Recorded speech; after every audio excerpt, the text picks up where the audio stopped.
जी बेटा, आज हमारे पास एक्सरसाइज 1.2 क्वेश्चन नंबर 3 हम करेंगे। 1.2 क्वेश्चन नंबर 3 में भी आपके पास क्या स्टेटमेंट है? Write an each radical expression as an equivalent exponential expression and simplify if possible.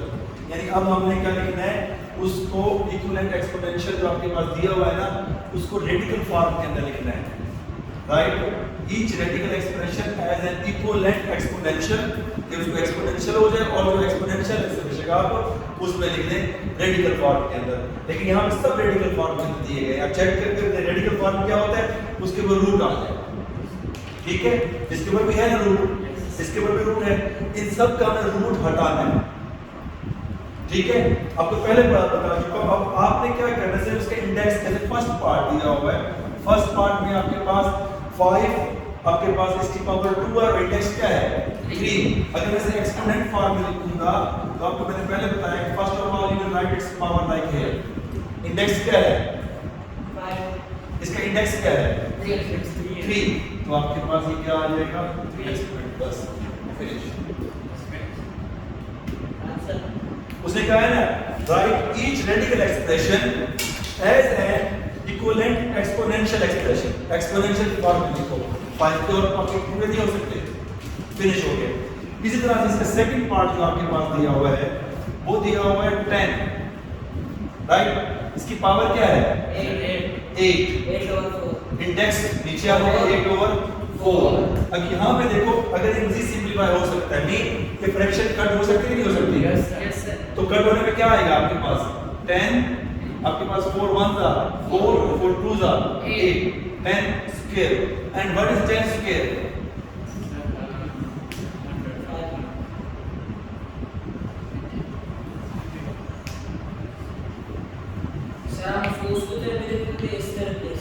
देखिए, इसका पॉसिबल नहीं था, इसका पॉसिबल नहीं था, तो इसीलिए जिसका पॉसिबल उसने कहा है कि सिंपलीफाई हमने करना है, जिसका सिंपलीफाई उसके साथ क्या लिखा हुआ है इफ पॉसिबल।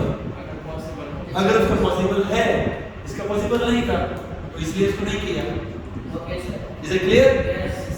अब इसी तरह से आपके पास थर्ड पार्ट है।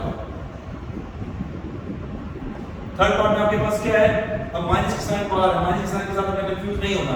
ठीक है, माइनस आपके पास इस पावर के अंदर नहीं है, अगर इस पावर के अंदर होती ब्रैकेट के तो इस पावर इवन होने की वजह से माइनस खत्म हो जाती है। अब हमने क्या करना है, माइनस को वैसे बाहर रखा। ओके, अब 6 और 6 में 6/3,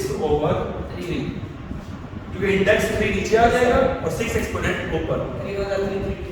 गुड, तो हमारे पास माइनस, अब ये ब्रैकेट के अंदर 6/2 का मतलब क्या है 6 मल्टीप्लाई बाय 6।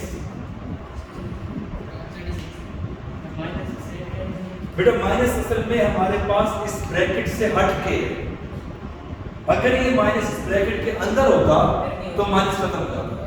क्यों? उसकी पावर इवन हो तो माइनस खत्म हो जाता है। ये माइनस आपके देखें ब्रैकेट से बाहर है और पावर जो दी गई है वो ली गई है इस ब्रैकेट के अंदर वाले हिस्से, तो इसलिए इस पावर का इफेक्ट इस माइनस के ऊपर नहीं है। Is it clear? इसी तरह से आपके पास इसका फोर्थ पार्ट की जगह यहाँ पे फोर्थ पार्ट यहाँ पे, उसके बाद फिर आपके पास आगे फोर्थ पार्ट आपके पास क्या दिया हुआ है 6, एक्सपोनेंट क्या आएगा 6/3। क्या आ जाएगा आपके पास 6 exponent 2 36, that is your answer. Is it clear? अब फिफ्थ पार्ट, अगर इसका मैं किया करूं तो फिफ्थ पार्ट के लिए हमारे पास ये जगह शायद काफी रहेगी। Let me check. Fifth part में आपके पास यहाँ फिर दोबारा माइनस बाहर है, तो हमने भी माइनस को क्या करना है, बाहर ही रखना है। तो माइनस आपके पास अब 5 की पावर 2/3। जी हमारे पास मजीद सिंपलीफाई नहीं हो सकता, जैसे यहाँ पे नहीं सिर्फ सिंपलीफाई, क्योंकि यहाँ पे क्या है 5 की पावर 2 और 3 है, लेकिन उसमें माइनस 10 का फर्क डाल दिया है। 6 पार्ट में इसका देख लेते हैं। यहाँ पे 6 पार्ट क्या लिखा हुआ है, माइनस की साइन वही आपके पास आ जाएगी बाहर, और फिर 10 की पावर 8/4 4 2s are 8। गुड। तो क्या आ जाएगा माइनस आपके पास 10 का स्क्वायर, तो ये आपके पास 100 आ गया। इस तरह का भी तुमने किया था। ये दोनों में फर्क सिर्फ क्या है, इसकी माइनस है उसकी माइनस नहीं है, यानी ये दोनों क्वेश्चन एक दूसरे के साथ मैच करते हैं नहीं करते? Yes sir. और इसी तरह से आपके पास ये वाला क्वेश्चन इसके साथ सेम, सिर्फ नेगेटिव साइन का फर्क है, और 3 और 4 आपस में वो दोनों सेम है। यानी अगर आपको 2-3 पार्ट आते हैं तो 3 पार्ट आते हैं तो 3 पार्ट आपको खुद ब खुद आ जाए। Is that clear? Yes sir. इसे आप राइट कर लें, क्वेश्चन नंबर 4 करते हैं।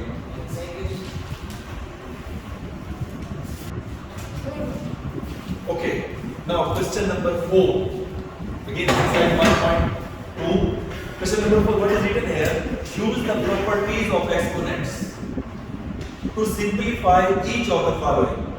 एक्सपोनेंट्स की जो हमने प्रॉपर्टीज अभी पढ़ी है, कब हमें उसको ऐड करना है, कब उसको डिवाइड करना है, कब सब्ट्रैक्ट करना है, वो प्रॉपर्टीज का यूज करते हुए assume that सॉल्व करना है। assume that all variables represents a positive number, कि आर जो वेरिएबल है उसमें जो आपके पास है ना, represents the positive number that write all result with positive exponents। यानी आपके पास अगर कोई आंसर आ जाता है ना 2 की पावर -3 है, तो आप इसको 2 की पावर -3 में नहीं छोड़ना, यानी इसको पॉजिटिव करना है। पॉजिटिव कैसे? यानी पॉजिटिव आपके पास 2 एक्सपोनेंट 3, क्योंकि आपके पास अगर वो नेगेटिव से पॉजिटिव करने के लिए हमें फ्रैक्शन के क्या करना पड़ता है, हमें उसका एक्सपोनेंट की साइन को पॉजिटिव करने के लिए न्यूमरेटर से डिनोमिनेटर में चले जाएं या डिनोमिनेटर से न्यूमरेटर। माइनस है, डिनोमिनेटर में गया तो पॉजिटिव हो गया, अगर यहाँ माइनस होता तो ऊपर आपने क्या होता, पॉजिटिव हो जाता। Is it clear? Yes sir. तो यही बात करें कि जो आंसर है उसका भी एक्सपोनेंट भी पॉजिटिव आपने रखना है। अब हमारे पास फर्स्ट क्वेश्चन क्या दिया है, 16 एक्सपोनेंट्स 1/5, 16 एक्सपोनेंट्स 1/4 मल्टीप्लाई है, 16 एक्सपोनेंट्स -3/10 डिवाइड। अब मुझे एक बात बताएं, मैंने आपके पास प्रीवियस लेक्चर में बताया था कि when the power will add, when क्या ऑपरेशन हो कि पावर ऐड होगी और क्या उनके दरमियान ऑपरेशन है कि पावर सब्ट्रैक्ट होगी, दो वेरिएबल्स के दरमियान।